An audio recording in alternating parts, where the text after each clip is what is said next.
Welcome back, fellow armchair generals. This is Gamer 1745 here with Imperator Egypt. That's sort of what I'm calling this subtitle. Obviously, this is Imperator Rome, but we're playing as the Ptolemaic dynasty here.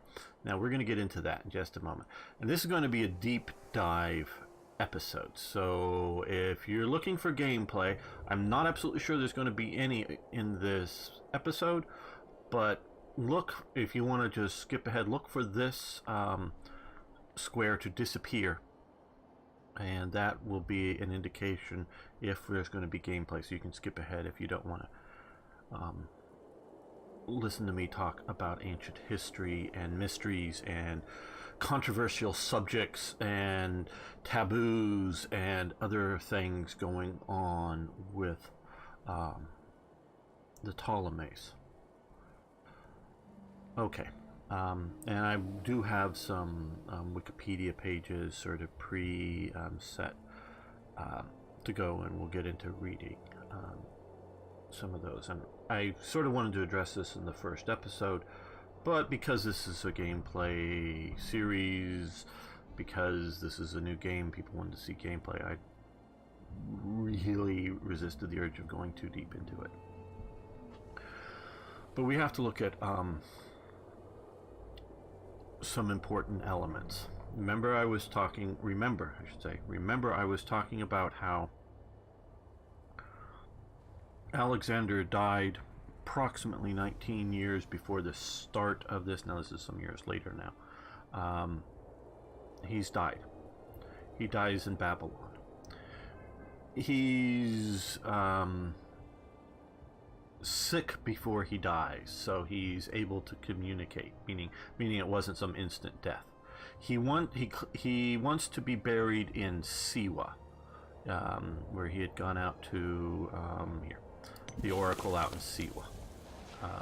Here. And that's his request. Now obviously he dies, so his request isn't necessarily controlling. I forget where, there was a traditional place, probably more up in here, where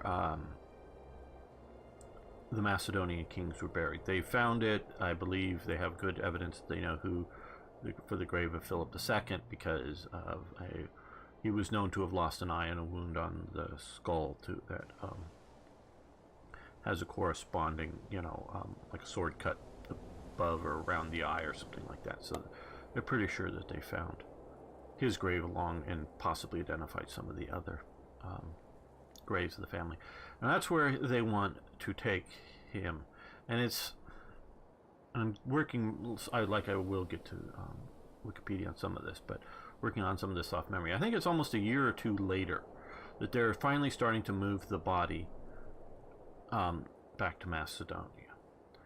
And it's in a huge procession. They've made this huge wagon thing.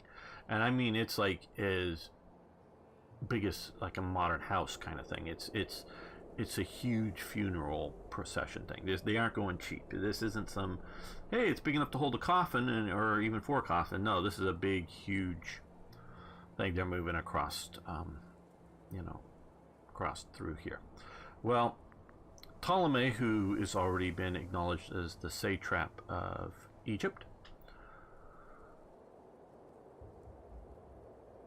basically does a military operation to go in and capture the cortege, the funeral procession, and it's being done as a procession. It isn't like, hey, we're all rushing the body back. No, it's like stopping having a festival in this city, moving to the next one, that kind of thing. It wasn't a a rapid moving target.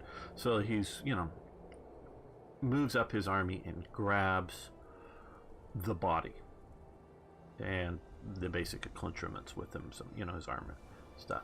First takes it to Memphis, which is here, which we can see the funeral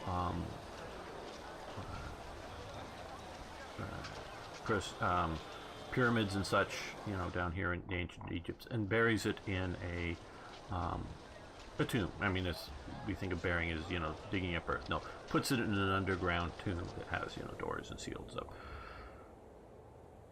So he does this. This is very important. This isn't just like, hey, yeah, he's my best buddy, I want the body to remember him by. The tradition is the king of Macedonia is the person who buries the previous king of Macedonia. That is, and that isn't a Greek, that is Macedonia is definitely a flavor of Greeks. I think most Greeks in the ancient classical world would agree with that, but they would see them as, shall we say, the less civilized Greeks, sort of, mountainous Greeks, guys that aren't living in Athens or Sparta or Boeotia or, down here, or even some of these other places that were sort of coastal and thought to be part of the elites. But it was definitely of the Greek cultural elements. So, but that's their tradition. And often it's son bearing father, and in some of the cases, hey, the father died naturally kind of thing, and the son didn't kill the father. And it could be a rival clan, or a rival group, or a civil war within the family, shall we say, for Macedonia. That you killed the previous king, now you're burying him, and that means you are now the king. And partially that is not that, oh, you killed him, so you're becoming the king. No, you control the situation enough to be the one that's burying the previous king. So meaning if you're just some sort of assassin who pulls out a blade and sticks it in him and goes, yeah, now I'm the king. No, you're just the assassin. It's who's controlling the situation. So Ptolemy needs to do this. Now, why, and this is one thing I'm very glad, because here's Ptolemy here, why we can go to here, and they're using this Langid as the family name, and we'll get to that in a minute, and we can go, yeah, we're going to marry him off. Oh, well, there's his sister. We can marry him to his sister. And I think the only country in this game that has the ability to marry female relatives of marriageable age is, Ptolemaic Egypt. And that is important to this story. This isn't just because they were kinky or some sort of thing. We need to understand it within two cultural paradigms. One is Ptolemy has buried Alexander. Now I'm going over to Wikipedia here. Arsinoe of Macedonia. Now, probably many of you have seen the Mummy series. I actually like I sort of like all of them, but some of them better than others. The Brendan Fraser recent ones to me. Mummy series. And, it's Arsinoe is the Egyptian, whatever, bad woman within the thing.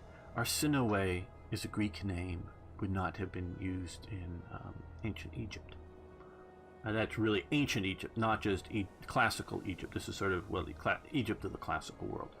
But, the really early stuff. It's a Greek name. We see it used a lot because of the Greek Ptolemaic dynasty ruled in Egypt.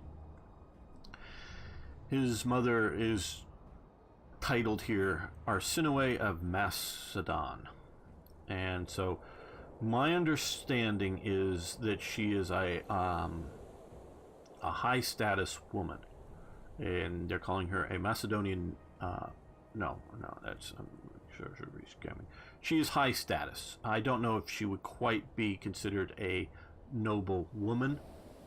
I don't know quite the status, and the status of women in the ancient world varies greatly, and I'm talking outside of them that are rulers. We see a much more equality, at least social equality. I don't think so much ruling equality, but social equality of, say, women in the Etruscan world compared to women in the Roman world right next door and at the same time. And so the status of women is, and it varies from culture to culture within the ancient world considerably. And before the SJWs, well, probably none actually watch my channel. Well, no, a few watch my channel. Some history males that do. I love more women to watch my channel. I see the stats, and sometimes I almost get up to 1% women viewers. Yeah. So it's not a prejudice, it's just a realization of looking at the stats. And yes, I know some of you are some of the guys are SJW types. Women were never regarded with true equality of men in the ancient world. It's just a fact. Sometimes they are highly repressed. Sometimes they're just somewhat marginally below status. But, you know. Okay. So she is described here as Arsinoe of Macedonia. They also don't seem to have clear ideas of last names. I can look like in some of my Celtic ancestry.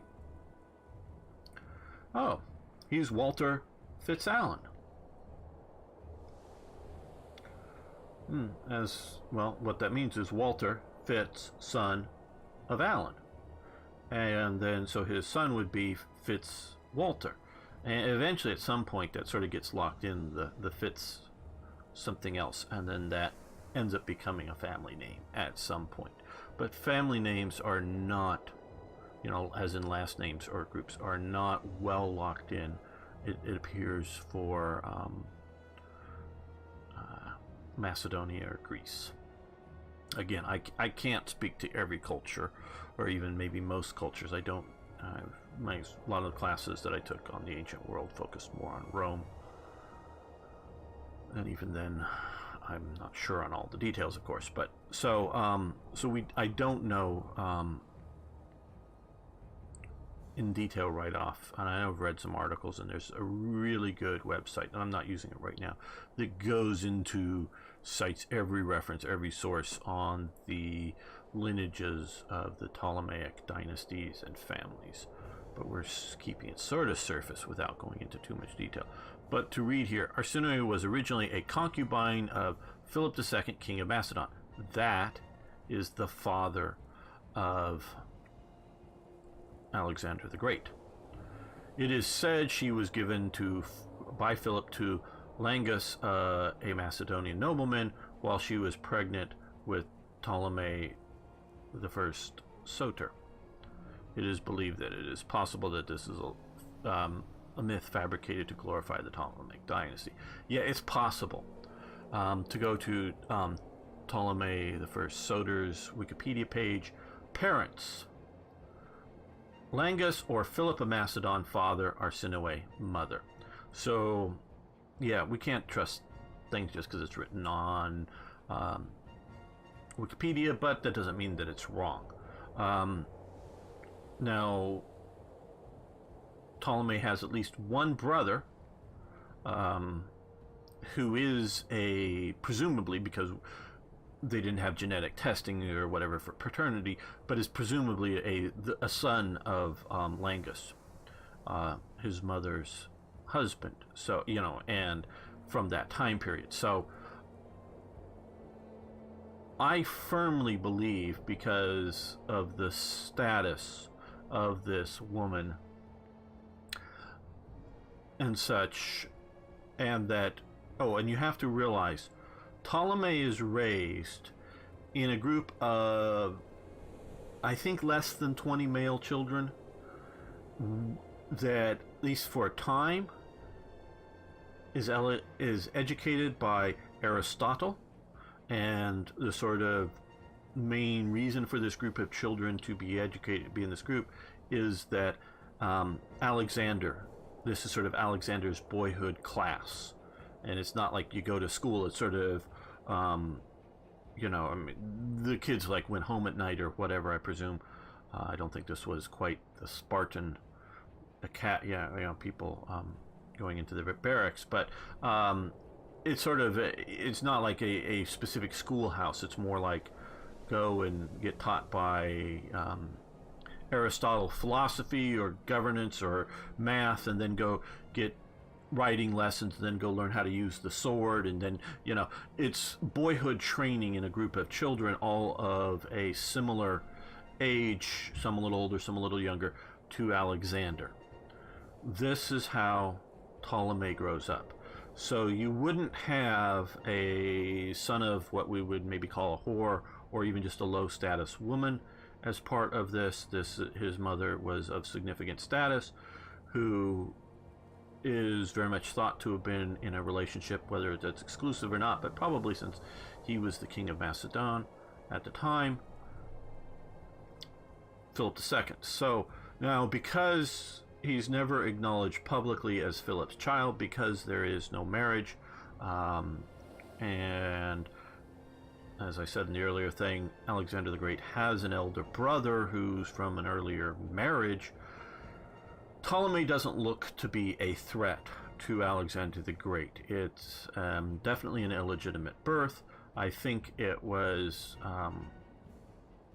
common speculation that Philip II is the father. So he is, and so he very much attaches himself to Alexander and Alexander's success. And he is one of the very trusted people of Alexander's court.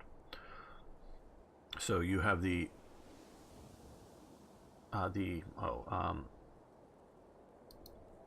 Argead dynasty. That is basically, and I think that's sort of a modern term, founded of the dynasty of Alexander the Great and all of the rulers for Macedonia, which basically ends at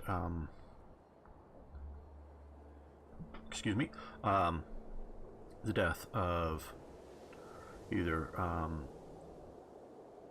Philip III, Alexander's brother, or Alexander IV, his son, at I think age 14.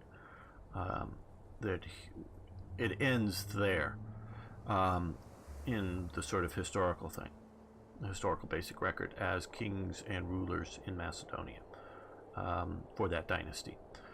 Briefly, during some of this period, I think one of, and I have to look this up, Alexander's, or one of Ptolemy's sons is king in Macedonia, or something. I got to look some of that up. But because, and the family does periodically rule in other places somewhat independently, like that. But so there is a, but it isn't the main Ptolemaic person that's also ruling in. Or is it Berenice who goes and marries the king up there? I think maybe that's it. I'd have to look that up. Sorry. Not trying to do too deep of a dive, but something of a deep dive. Okay, so I believe, I don't have, proof, but I believe Ptolemy is the half-brother of Alexander the Great. And so he has a claim, maybe not a strong claim from bloodlines, but a claim to the throne. And by burying Alexander the Great, he has basically staked his claim to all that Alexander was king of. Okay? He's done that in the Macedonian tradition. And remember, in the earlier episode, I talked about how what really counts militarily at this time is the Macedonian phalanx troops. If you collect enough of them, get their loyalty that they're going to fight and fight hard, not just like, hey, we show up on the battlefield. Okay, we've got 5,000. Oh, they've got 10,000. Oh, we surrender, because we don't really want to die for this guy, whoever this guy is, whether it's Seleucid or Ptolemy or somebody else, face 10,000 of other Macedonian pikemen. Oh, no, we give up. You want them to go, well, 2-1 is maybe a bit much, but you don't want to go, hey, yeah, we got 5,000, you got 6,000. Well, if both sides give it a good fight, you can often see better generalship, luck, which we use in these games as the roll of the dice, whatnot, and see the smaller number defeat the larger number. You know, it could also be positions on the battlefield and all kinds of things. So with that in mind, this is sort of who they're playing to as the audience. It's the audience of the general person, because Alexander, and they do start developing, and it starts while Alexander's alive, is the deification of Alexander the Great. This sort of gets maybe into some of the poisoning elements with Alexander's death, in that he is now, towards the latter part of his life, demanding that even the Macedonians treat him as if he were a god. And this is rubbing a lot of the Macedonians the wrong way. They happily, he's the great leader, but start, you know, wanting to be treated as if he is a Persian, what is the term right now? Okay, Persian, because emperor is, of course, comes out from Imperator and changes. For Rome, Pharaoh, I forget. There is a term for Persian rulers. That it's sort of a, you know, and the Ptolemies, or not, the Argeads claim to be descended from, some great Greek legend. I forget whether it's Hercules or somebody like that, which of course is descended from the gods and whatever. So they already sort of have some of that going on, most assuredly. So he's staking his claim by burying Alexander first at Memphis, then once, because they're still building Alexandria, once Alexandria is built, they build a really impressive tomb. They move Alexander's body. At this time it's in a gold coffin, possibly solid, or I don't know what that really means, because that's awfully thick, but could be very, very heavily gold with other reinforcements.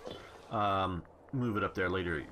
I think mostly just to get the gold to use it to pay for things. They put them in an alabaster, sort of a semi-see-through sarcophagus instead, because his body, even though it wasn't, I don't think, mummified in the Egyptian manner, has sort of somehow dried out and is still sort of recognizable as sort of a relic and sort of somewhat proof of his godhood. And they set up a priesthood cult. Like I say, this is already starting from Alexander's being alive. This is sort of taking on some of the Egyptian priesthood cults, because there are continuing priesthood cults for a lot of these great pharaohs in these temples that are sort of in front of the big pyramids, that they continue to, have land and have food and whatnot generated for the support of the priesthood and offerings. And this is continuing, to the best of my understanding, during this time period in Egypt for these ancient dead priests or pharaohs, that there's small priesthood cults that are supporting them. This is set up. The first main head of the priesthood is Ptolemy's half brother, the one Langus's son. He gets installed as that, which is a very, very important position. Later on, it becomes a year-long post that's a very favored and powerful post under the Ptolemies. And it's just like every year there's a new head of the cult of Alexander the Great. We still don't know where Alexander the Great's body is. There are people looking. One person, I think, is looking right around in here. Some people are looking at Siwa, that once the Christians were desecrating tombs and whatnot of the ancients, They may have taken it out to Siwa and buried it, so we don't know where it is. We also don't know what happened to the Ptolemaic. The Ptolemaic dead get sort of buried, not with, as in, I don't think next to, but as part of the greater compound of the temple of Alexander, and his being buried there. So it becomes a again a continuing sort of association of the Ptolemies with Alexander. That combined with the Egyptian practice of incestual marriages. This is clearly documented within the royal families, but also from, I'm going to call them middle class types, because they've found papyrus and other things, and you put stuff in trash heaps that are up in the deserty sand part. You have a chance that they'll survive to this day. Obviously, if you put them in the floodplains, they're going to get ruined eventually. But they found corresponding letters between husband and wife. So this is somebody of enough status in fairly ancient Egypt, I think, and I'm using ancient Egypt as ancient in the times of this game. So this is, maybe back when the pyramids were being made, or maybe earlier. I don't even know if there's a good date for the one document, though they might have a clue from what was buried around it. But from husband to wife, or wife to husband, I forget. So this is somebody, and the husband, I think, was traveling, or away from home. So this is somebody who's away from home, and you very well could get, for various reasons, to be away from home, but that they have enough education to write a letter and to be able to, whatever the cost, and there has to be some sort of cost of shipping a letter back, to the other person. So this is something of an educated person with an access to a mail service at the time. So I'm going to call them middle class, which don't appear by their status of reference to be, if you will. Now, Egypt is a bit of or very much a theocracy. So nobility, I'm not quite sure how that. There are definitely tombs with very rich people in them that maybe, again, sort of terms of nobility. So I don't think quite of the noble class level, but not necessarily of the lowest class level. Referring to, sort of sister, wife, brother, husband. And some people want to take that as just, that's just the way, they called their, the wife my sister, or brother or something. No, I'm going to take it as literal until I have good cultural evidence that it's not literal. That you're using in different modern cultures. We do have, I'm not going to try to specify some, but we do have maybe in some of the American no, I'm not going there, but we do have euphemistic terms that aren't, for whether they're husband and wife, or boyfriend, girlfriend, in Western or modern cultures, that use maybe brother or sister, or something like that. I guess I will go to sister wives. There's a TV show on that dealing with Mormons and multiple wives, and then the two wives are not actually sisters, but they're sisters in that they're both married to the same husband. So yeah, we do have evidence that can be, but we don't have any specific evidence that is us putting our cultural interpretation upon ancient Egypt, when we know the elites, the pharaoh class, if you will, definitely were marrying close family members. I'm going to presume that when we have that being referred to at lower down, that is continuing without a good evidence that it was just being used as a term of endearment or other sorts of things. So we have and definitely the Ptolemies do refer to themselves as pharaohs of Egypt. Once Ptolemy moves from being a satrap to being the ruler of Egypt. But so to strengthen, to maintain their, I do like that they have the gold cap on the pyramid here. To maintain this strong connection to Alexander and that it's within the Egyptian practice, that I do not know of any Greek practices of common incest that close, as opposed to second or third cousin, twice removed, or something like because these are often fairly small communities. That yes, you may have a blood connection, especially in the noble classes, even in because even in a democratic Athens, you still have de facto nobility, even if it's not titled and doesn't have any particular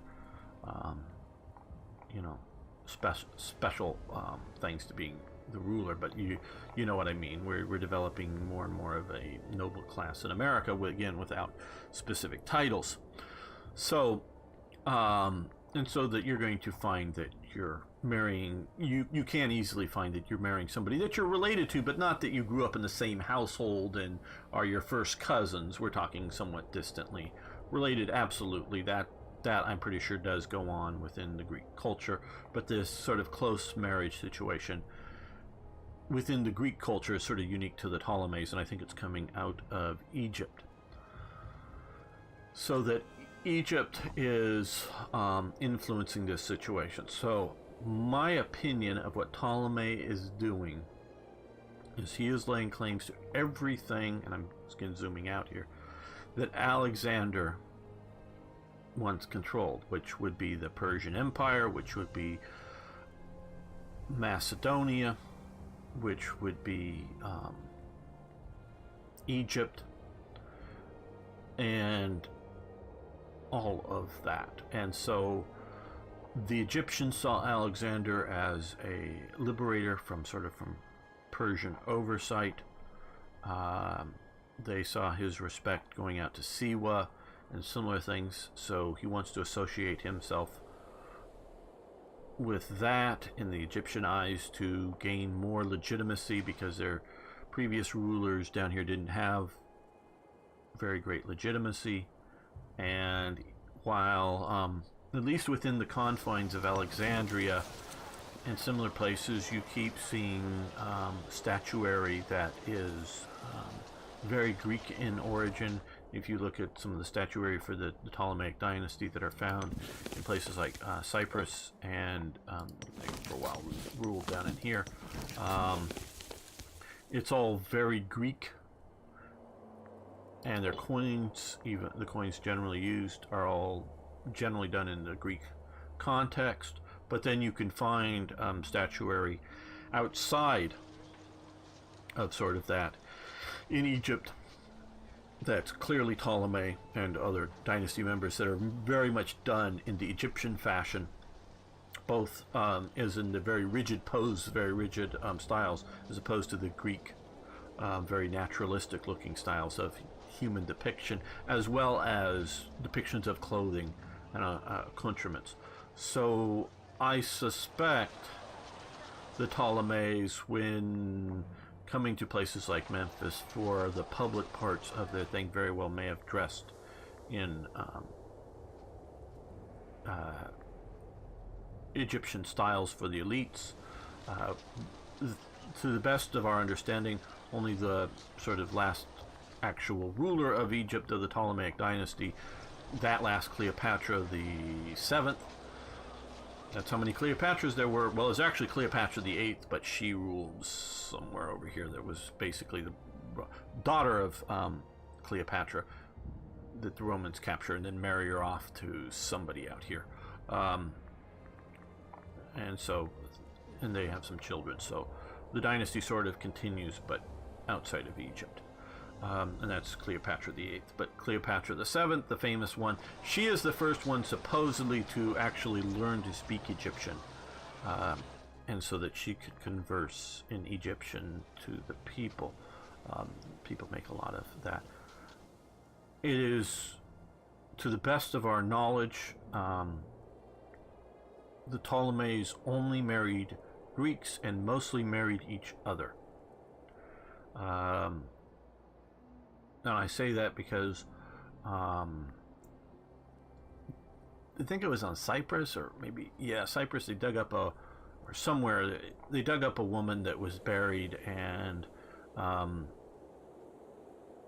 doing some stuff. They think that, oh, well, this must have been Cleopatra's sister from the time period and the status and the whatever. And no, she wasn't very white. Look at all the, from, I forget some of the stuff, some of the genetic testing and looking at that. No, so you see, no, they were, no. We know who all the people are. So that would rule out that burial as being Cleopatra's sister. One of the periodically some of the Ptolemaic women will be married off to the Seleucid family, and then I think one of the daughters from one of that marriage does come back and marry another Ptolemaic king, and periodically a few of the brides have, especially like Ptolemy's, several of his wives are, Ptolemy the First Soter wives are from sort of Macedonian. Well, let's look at that here because it's sort of the deep dive.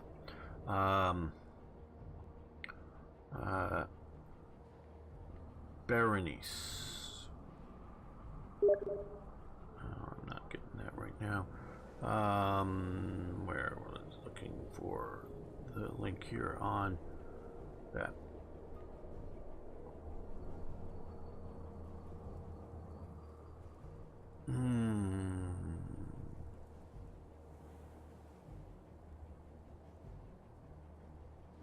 Okay, sorry for the delay here.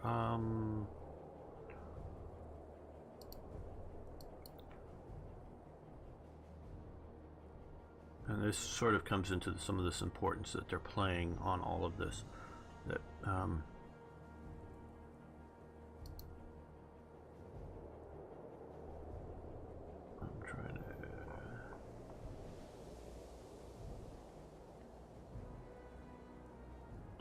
Queen. No.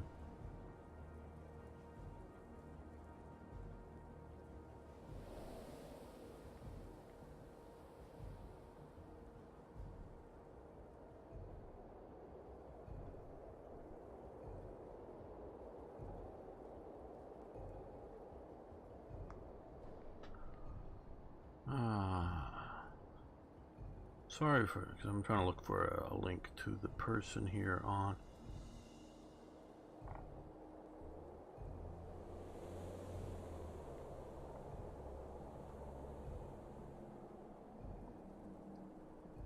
Berenice, his second wife, the father of Ptolemy II, Philadelphia's father-loving, is what that comes out to being.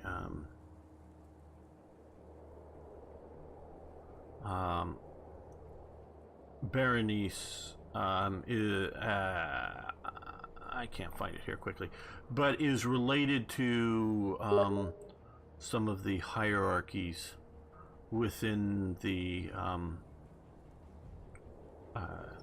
Macedonian royalty / nobility, and so that it's, and maybe even to the Argead dynasty. So they're very much trying to get the Alexander bloodline, and so he wants to set up a situation that the Ptolemies are, let's say this, the rightful rulers of the world, because that's sort of how they sort of saw it. Now they thought, you know, Alexander kept thinking that, hey, I'm almost to the edge of the world when they get to the end of this river. You just got to go a little bit to India, and then you'll hit China, and then you'll hit the end of the, yeah, right. Obviously it's going that way. And Alexander definitely talked of plans of, once all this was settled, of moving this way. And they knew they were on a globe, but wanted to get effectively all of the world. So,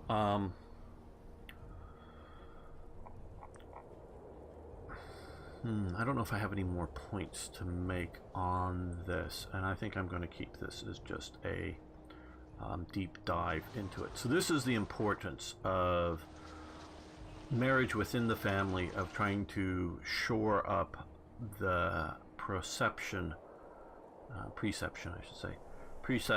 of legitimacy and claims, whether it's rulership of Macedonia, rulership of Greece, rulership of Alexander's empire, rulership just of Egypt. All of that is all tied up in this sort of path. On YouTube you can find that the video quality isn't very good. A series that was made after the original I Claudius series, sort of as a somewhat of a follow-up, called the Cleopatras, and it's sort of looking at the Ptolemaic dynasty from the women's perspective, and sort of looking back at the history, or at least a lot of it is looking back at the history of it through the somewhat as the eyes of the tutor who's teaching the famous Cleopatra about her ancestors and what was going on. So if you want to get some deep dive into that, not that that is all solid history, but it's sort of pop history covering it, if you want to look into that. So I want to thank all of you who made it to this point. I hope it was interesting to understand the background of who and what we're playing as. I'm sort of keeping this in mind. I do want to see if we can conquer the world as Ptolemy. I have that sort of goal. I don't know if we have that capability in mind over the generations. So if you want to come along on the ride with me, I do hope so. So please like the video, subscribe, comment. Love to hear your comments on this. Please keep them, you know, mostly safe for work. Thanks so much. See you next time for an actual gameplay episode.